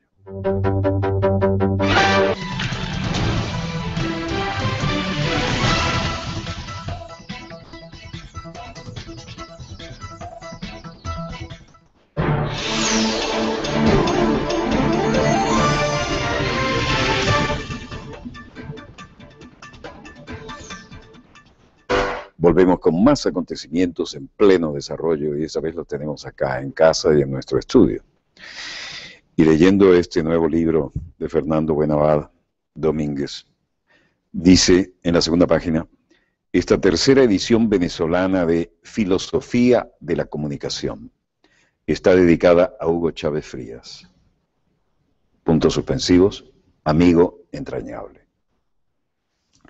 Bueno, el gran comunicador que se nos fue, deberías decirnos por qué esta portada, con la gente encapuchada, con los rostros y la cabeza cubiertas. Esto es un poco la metáfora de lo que está ocurriendo con los medios de comunicación y nosotros los receptores, aunque en este caso seamos los emisores, ¿no? Cuéntanos de esto. Es un abuso. Usamos el caso del Chavo del Ocho como un ejemplo específico. Donde... Esto sí que es un cañón. Sí. El Chavo del Ocho se posicionó rápidamente, ¿no? Es una serie televisiva para niños, actuada por adultos. Creo que todo el mundo sabrá de qué estoy hablando en todo el continente, sí. Pero mira, Walter, México ocupa el segundo lugar mundial en niños de la calle. En México hay hoy abuelos de la calle. Personas que toda su generación y las siguientes han vivido en el desamparo y en el abandono verdaderamente monstruoso, ¿no? De gente que tiene que rebuscárselas en la basura y como puede, trabajando de como sea posible para vivir y sobrevivir en las condiciones absolutamente terribles de la Ciudad de México, por ejemplo. Bueno, pues el Chavo del Ocho es uno de esos niños que vive en un espacio social que se llama vecindad, siempre durante los largos años 27 que tiene al aire, en un barril. Y no ha habido en toda esa historia una ocasión en la que haya alguien extendido una mano solidaria para sacarlo de esas condiciones. Pero el barril tiene un significado brutal, ¿no? Monstruoso. Uno lo toma como algo, al principio, pintoresco, y luego cuando ves la semiótica, ¿qué te dice ahí? Te dice que hay una pirámide de violencia invertida sobre la cabeza del Chavo, y esto no es pura metáfora, porque resulta que en cada capítulo el Chavo resulta golpeado por un adulto que lo hace llorar permanente y sistemáticamente. En un capítulo que elegimos al azar, hace unos días, verdaderamente al azar de YouTube, de las redes estas sociales, el capítulo que encontramos tenía en 9 minutos de episodio o de escena, 3 agresiones sobre la cabeza del Chavo del Ocho, que de eso de haber sido cierto, te presentaría a un niño con protuberancias seguramente severas por el golpe y el tamaño del golpe que produce este señor que lo golpea sistemáticamente. Además, lo que se genera como motivo de risa es la agresión pura y... Sí, además, el remate de la escena es una risa, ¿no? Que acompaña, que enmarca, que cierra, que le da corolario a lo que acabas de ver, y entonces se vuelve eso como un ejemplo de lo tierno. De modo que yo creo que de verdad, un padre sensato de cualquier lugar de América Latina hoy, si uno le dijera, hay que sentar a tu hijo para que se divierta mirando a un adulto golpeando a un niño, en esos términos no lo aceptaría ni de broma. Sin embargo, nos hemos acostumbrado a verlo de manera casi invisible ante nuestros ojos, y nos hemos acostumbrado a premiarlo, a aplaudirlo y a disfrutarlo, de manera cómplice incluso. El caso es, en última instancia, un buen pretexto para poder ver cómo de esa escala se puede reproducir a otras muchas operaciones también en comunicación que hoy están actuando de la misma manera. Así ocurre, por ejemplo, en Argentina, cuando la agresión contra Cristina Fernández allá es sistemática, cuando allá la presentan como si fuese un personaje monstruoso de los negocios transnacionales, como si ella fuese la persona que esconde los alimentos, como si ella fuese la persona que encarece cada uno de los productos. Esta es la clase de ofensiva que se está haciendo y se diseña minuto a minuto en las carteleras de la televisión o de la prensa del Grupo Clarín, que maneja todavía hoy, a pesar de que la ley está en marcha, la nueva ley de comunicación. Es aberrante el monopolio de Clarín. Es aberrante. Pero ahí hay una ley, fíjate que avance, por otro lado, y qué contraste importante, una ley que exige la desmonopolización. Eso es una vanguardia importante, ¿no? Esa es la contienda por la cual han querido, bueno, la presidenta Cristina Fernández hace unas cuantas horas denunció un golpe de Estado en proceso. Ahí hay un proceso de desestabilización y usó el término ella, quieren hacer volar en pedazos, ¿no? Este gobierno. Casualmente eso fue unas horas antes de que el presidente Maduro también aquí explicara y expresara y denunciara la misma operación. Y ocurrió y ocurre en simultáneo. ¿Cómo lo ves aquí? El clásico era generar la masa crítica en la percepción de la gente, bombardeándola a través de los medios. Después, generar la masa crítica, entonces fabricar un pretexto y eventualmente entrar a intervenir por la vía de los hechos, preparado el terreno a través de los medios.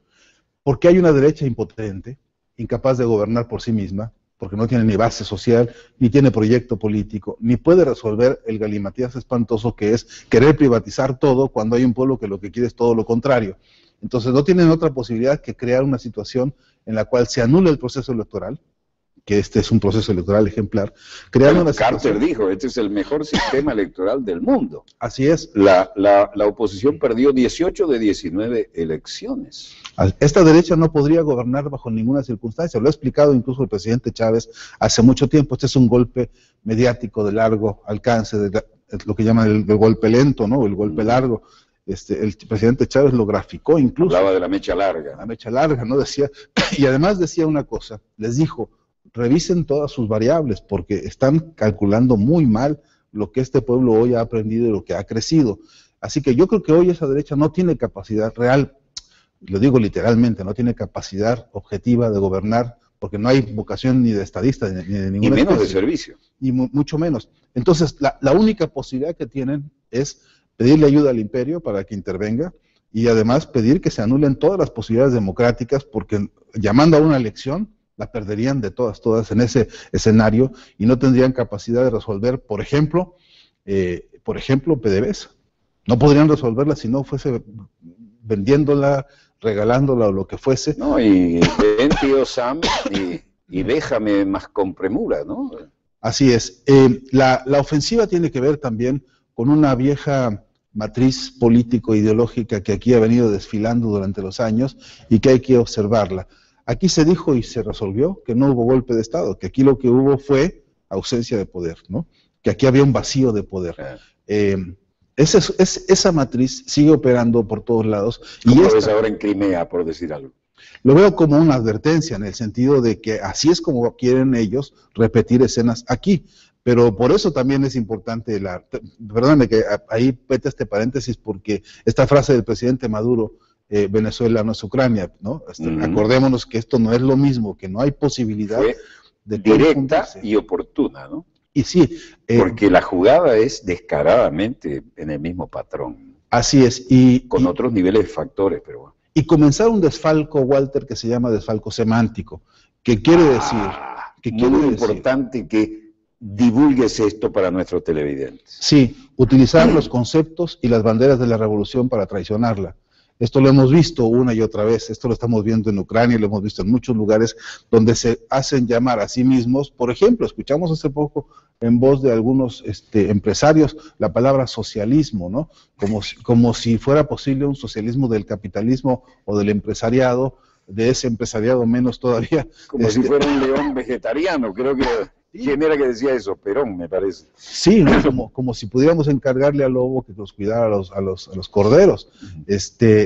Pero sí es cierto que hay un proceso, hay una planificación sistemática de ir abonando un desfalco semántico en el cual acabemos aceptando que estos se parecen a nosotros y no estaría mal dejarlos probar, ¿no? Esta trampa la hemos estado viendo, la hemos visto.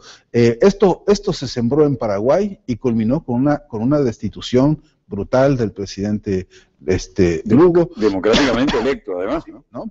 Con este disfraz, y todas las operaciones que tú quieras están hoy siendo ensayadas a través de estas maquinarias de guerra ideológica. Además hay otra cosa, el desfalco semántico tiene además protagonistas muy concretos. Ellos han fabricado su armada Brancaleone, ¿no? Han armado su propia, digamos, su frente y sus títeres o muñecos o como quiera llamárseles, que hoy se multiplican de manera idéntica en todo el continente. Mira, tenemos uno que se llama López Dóriga en México, Loret de Mola, otro de ellos, idéntico, como si hubiesen sido fabricados con una máquina, ¿no? Que los hace como con cliché. Lo tenemos uno que se llama La Nata en Argentina, lo tenemos otro que es González allá en Ecuador, otro que es Pérez perdón, Uruguay, y tenemos en todo el continente estos personajes que empiezan poco a poco a convertirse en referentes, no solamente de la pantalla informativa o de los noticieros, sino actúan como líderes políticos. En algunos que sean un bodrio, tienen garantizada toda la estructura mediática a nivel internacional. Y se hacen aplaudir, multiplicador, ¿no? Se hacen aplaudir en los aeropuertos como si llegara un rockstar, como dicen, o un líder de algún movimiento social. Yo voy a tomar la palabra porque veo que te hace... De parte mía y del editor, a propósito de una obra de René Magritte, donde, entre otras muchas lecturas, podemos hacer aquella que nos deja ver cómo la comunicación humana, en algunas de sus más íntimas expresiones, está intervenida por elementos extraños, ajenos, que nos impiden hacer el contacto que deberíamos a nivel humano. Una metáfora, pues al fin y al cabo acá de esta obra plástica, que da permiso, que da pie, que nos licencia para profundizar en estas categorías filosóficas, humanísticas sobre el problema de la comunicación. Y también para recordarnos siempre justamente a ese gran comunicador que fue y que sigue siendo Hugo Chávez Frías, ¿no? El comandante presidente. No te imaginas cuánto sigue siendo. A toda hora lo escuchamos en la radio, llega su mensaje, no se desgasta con la reiteración, más bien se reafirma. Sí. Y no hay manera.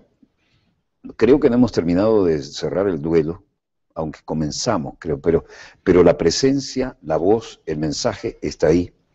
Sí. Y realmente tú ves gente que queda impactado, ¿no? Sí. Y uno lo escucha y forma parte de la cotidianidad.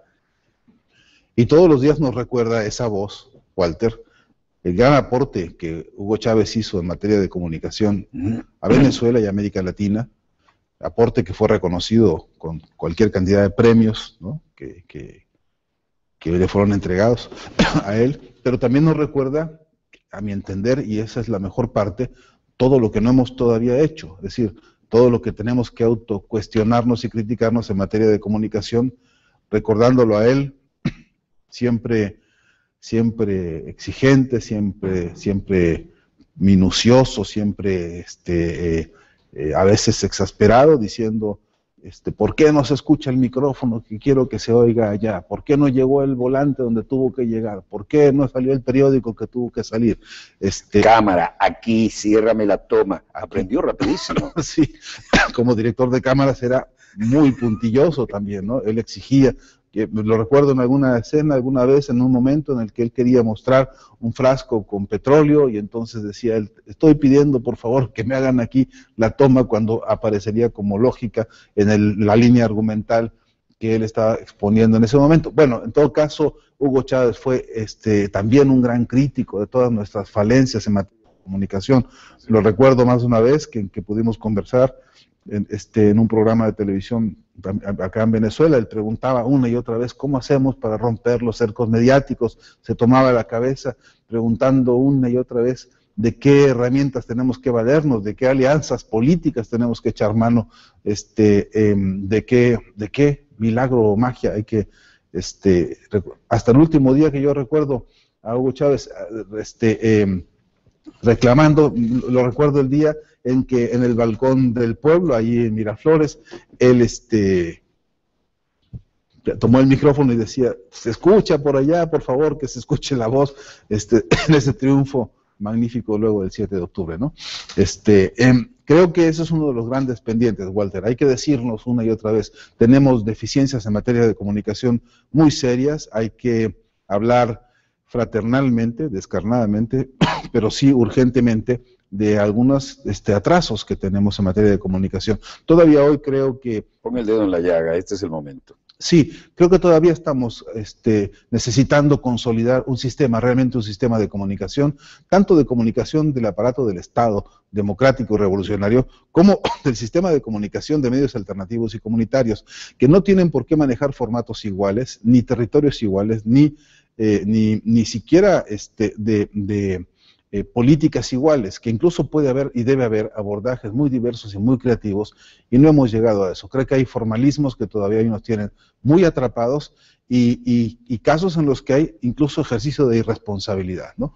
Se pierden mucho los tiempos, hay mucha improvisación, una y otra vez vemos con exceso en las pantallas nuestras el mensaje de los otros como pretexto para hablar de lo nuestro, y esa estrategia, digamos, de estar repitiendo la agenda de otros para poder ejercer... Somos multiplicadores en lugar de reductores del mensaje. Sí, en algún punto les hacemos un gran favor, porque además una presa tan peligrosa tiene que ser preparada con cuidado y con atención, con esmero, explicar el calibre del golpe ideológico y psicológico de esas cosas, y creo que a veces no hacemos el trabajo que deberíamos estar haciendo a ese respecto. ¿Cómo se percibe, discúlpame, en el tema mediático, la agresión de que está siendo objeto Venezuela en el campo de la información internacional? En primer lugar, se percibe como una debilidad. Hacia afuera parece que el gobierno fuera tan débil que no tiene capacidad de dar respuestas. De eso abusa también la derecha, de eso también, como ellos multiplican en simultáneo miles de mensajes en miles de espacios. Lo tienen garantizado de antemano. Ya lo tienen garantizado. Por cierto que es difícil seguirles a ellos la huella sobre esto, pero también creo que hay alguna responsabilidad de parte nuestra, y ahí yo me asumo también en este lado, que es el lado correcto, asumo que necesitamos, por ejemplo, no puede ser que hoy en algunos sectores de la política y de los pueblos en América Latina haya informaciones que la gente no conozca y no maneje de Venezuela, que son obligatorias. Por ejemplo, que este pueblo es el pueblo que tiene mayor riqueza petrolera y que por eso es la amenaza, por eso la operativa, por eso la agresión, por eso la angurria, se dice por el sur, ¿no? Sí, sí. La ambición desmedida esta por conquistar y por dominar y por someter a este pueblo. Por Yo eso, he repetido hasta el cansancio en el mapa los 40-45 días del petróleo del Golfo Pérsico hasta Texas y los 4 o 5 días desde Venezuela hacia allá.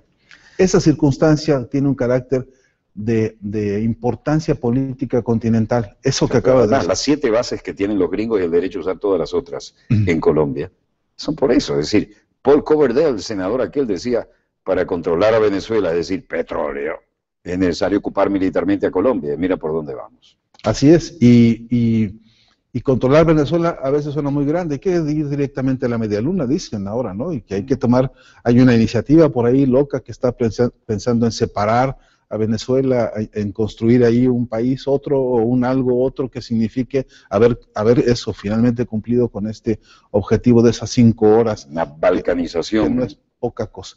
Para eso están dispuestos a gastar las fortunas que sean necesarias, porque cualquier inversión que hagan, y para ellos es una inversión, será poca a cambio de lo que ahí, la riqueza que Venezuela tiene, representa.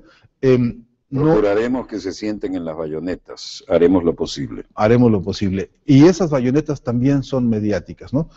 Ahí hay bases militares comunicacionales que están operando como tal en todo el continente. Muy importante eso. Sí. ¿Puedes abundar? Sí, el grupo Clarín, porque por ejemplo. Parece, bueno, Clarín en Argentina, ni hablar. Ni hablar. Mercurio en Chile.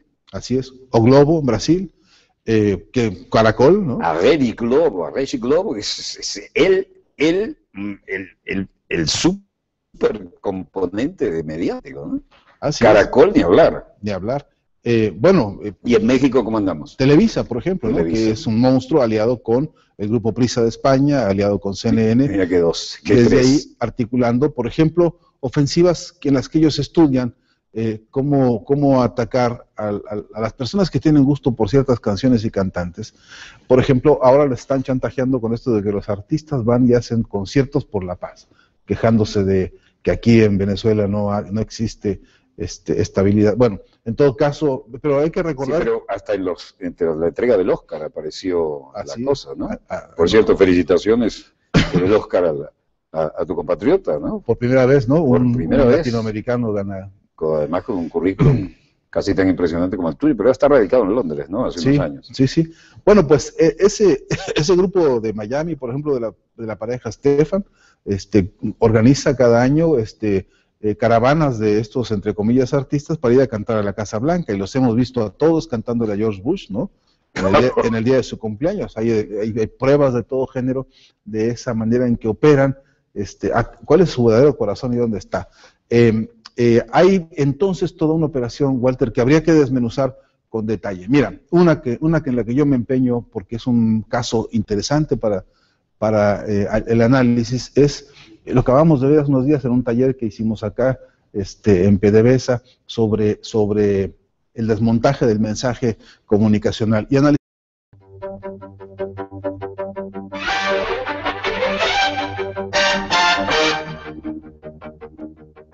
Salud, amigos, tripulantes de nuestra querida, contaminada y única nave espacial. Donde quiera que se encuentren, de ese lado del receptor, gracias por permitirnos estar allí con ustedes.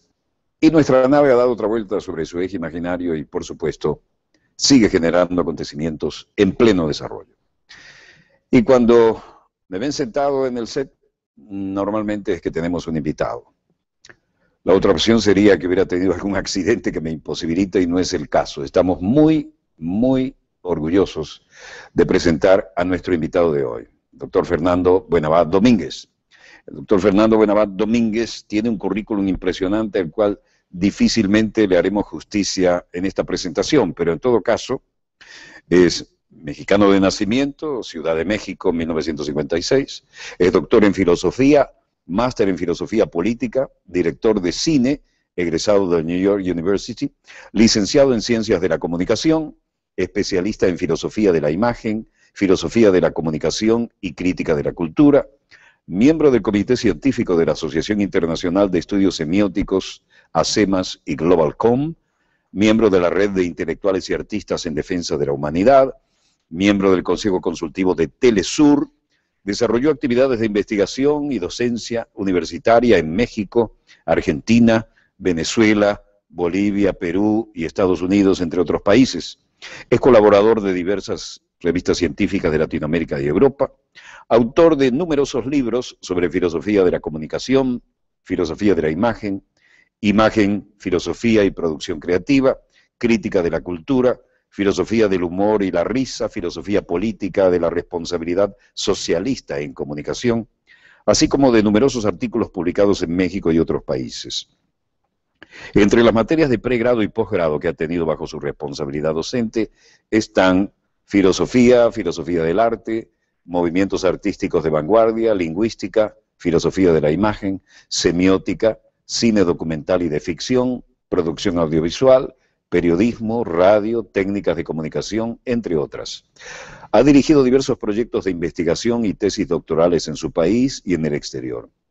Es ponente en múltiples congresos internacionales, ha obtenido distinciones diversas por su labor intelectual y actualmente es rector fundador de la Universidad de la Filosofía. Dije siempre que alguna vez íbamos a hacer una entrevista contigo y que íbamos a tener la posibilidad de hacerle algo de justicia a tu currículum. Dicho esto, me hace sentir un poco desarmado, porque esto me recuerda a las viejas contiendas en la época de los militares caballerescos, donde primero iba un heraldo que recitaba los méritos del jefe de su bando, y se dice que alguna vez, ante semejante colección de méritos, los otros se sintieron desmotivados y dejaron el teatro de operaciones. Espero que este no sea el caso, porque vamos a sacarte la quinta esencia de tu cubo intelectual. Pero es que justamente es lo que siento yo ante tu trabajo aquí en Dossier, así que te agradezco enormemente esta deferencia, esta presentación y lo cálido pues de esta bienvenida, ¿no? No, voy a decir una frase que aquí no es un lugar común y tú sabes que es así. Ningún latinoamericano, ningún miembro de la patria grande se siente un extranjero en Venezuela y no debería sentirse tampoco en ningún país de la patria grande latinoamericana y caribeña. Dicho esto, al toro. ¿Cómo ves el panorama a nivel internacional en esta absoluta y ya declarada guerra mediática, no sé ya de cuántas generaciones, en un mundo interconectado vía satélite? Esto que veníamos diciendo hace tiempo y nos miraban como si fuéramos Quijotes en una guerra más que ilógica y nada previsible, ¿no? Nos arroparon, todo el mundo está interconectado. ¿Cómo se maneja ahora la crisis?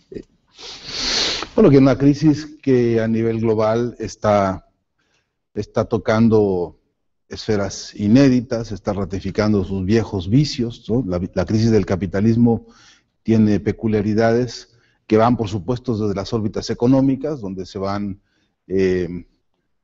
recrudeciendo manías históricas, donde se van renovando algunas invenciones perversas. Todo esto mientras ocurre, usaré tu término, tu expresión, en pleno desarrollo, mientras ocurre el entristecimiento de los seres humanos, mientras ocurre la depredación de los recursos naturales, mientras se crea la desesperanza, como si esta fuera el desayuno de todos los días, ¿no?, para nuestros pueblos en el planeta entero. Hay una crisis, sí, de dirección revolucionaria, pero hay también una crisis del espíritu que se pregunta atolondrado todos los días en el planeta: ¿a dónde vamos a parar con este berenjenal espantoso que es este capitalismo tan prolijo y tan fecundo en violencia, tan generoso en episodios obscenos, es literalmente inhumanos, ¿no? Tan además proclive a hacer de su obscenidad un espectáculo, ¿no? Fabricando esta andanada infernal de cine de la crueldad, del cine del asesinato, del cine del genocidio, del cine de la muerte misma. La televisión todos los días presenta asesinatos en clave de ficción, o en clave de documental, o en clave de noticiero. Todos los días, a todas horas, un baño de sangre disfrazado de informativo, ¿no? Por las mañanas se desayuna uno ya mirando un mundo desolador por la violencia, por lo descarnado, por lo desesperante. Bueno, pues este mundo atraviesa esta crisis que, a mi entender, nos acarrea pesares, nos distancia de la vida buena, nos distancia de la idea de felicidad y nos amarga, pues. Me parece que deberíamos tomar la reflexión sobre el estado de ánimo de la humanidad hoy como un paradigma, como un eje que nos obligue a todos a sentarnos a pensar en lugar del filosofar la vida, del filosofar el futuro del corto, mediano y largo plazo, y saber qué vamos a inventarnos ahora mismo para salir de este atolladero terrible. Y creo que, visto como lo veríamos algunos proclives a indagarlo con las herramientas de la filosofía, sobre todo la filosofía que se empeña en transformar esto de alguna forma, o de muchas, ojalá, me parece que es la hora en que es preciso y urgente abrir los escenarios para pensar efectivamente las alternativas y efectivamente con qué programa de ideas, con qué pensar filosófico encaramos esta realidad. Dijiste bien, y yo suscribo tu opinión sobre que en esta Venezuela uno se siente tan bienvenido siempre, uno se siente en casa, y ¿por qué? Y cómo no, porque además uno se encuentra, yo siempre digo, Walter, que el reloj de la historia en Venezuela se comporta como ventilador, ¿no? Porque actúa a tal velocidad las cosas aquí todos los días, y ahora tenemos un escenario extraordinariamente inteligente, interesante, que es que este país se volvió en unas pocas semanas, diría horas, un país líder en el debate sobre la paz, ¿no? En la discusión, en el pensar por qué y para qué es esto de crear el clima de la paz, la construcción de una paz que esta vez sí lo sea, no la paz de esta demagogia y de esta mentira que en nombre de la paz ha creado tanto asesinato, una paz que de una vez y por todas nos deje a todos tener el clima respirable para crecer y para vernos fraternalmente y felices. Este país hoy está haciendo eso, un liderazgo para discutir desde las categorías filosóficas más complejas hasta las operaciones políticas inmediatas que hay que cumplir para frenar la locura que algunos sectores han venido mostrando, resucitando las viejas y criminales ideas y tesis y consignas prácticas del nazifascismo. Denunciado ya ha sido esto durante todo el siglo XX, la mitad del siglo XX fue una gran batalla política mundial, ¿no? A este respecto, y lo que va de este ha recrudecido en varios sentidos. A mi entender, Walter, es la hora en que tenemos que hacer balances, tenemos que hacer tomar decisiones, y una me parece central, escuchando lo que se ha dicho tanto en UNASUR, a propósito de Ali Rodríguez, un día me lo decía, querido amigo, siempre decía, tenemos que blindar a este continente con paz, hay que blindar las democracias y hay que blindar los recursos naturales de esta región, donde hoy están pasando las cosas más interesantes y más esperanzadoras del planeta. De modo que creo que ahí tenemos una gran responsabilidad, simplemente porque de no intervenir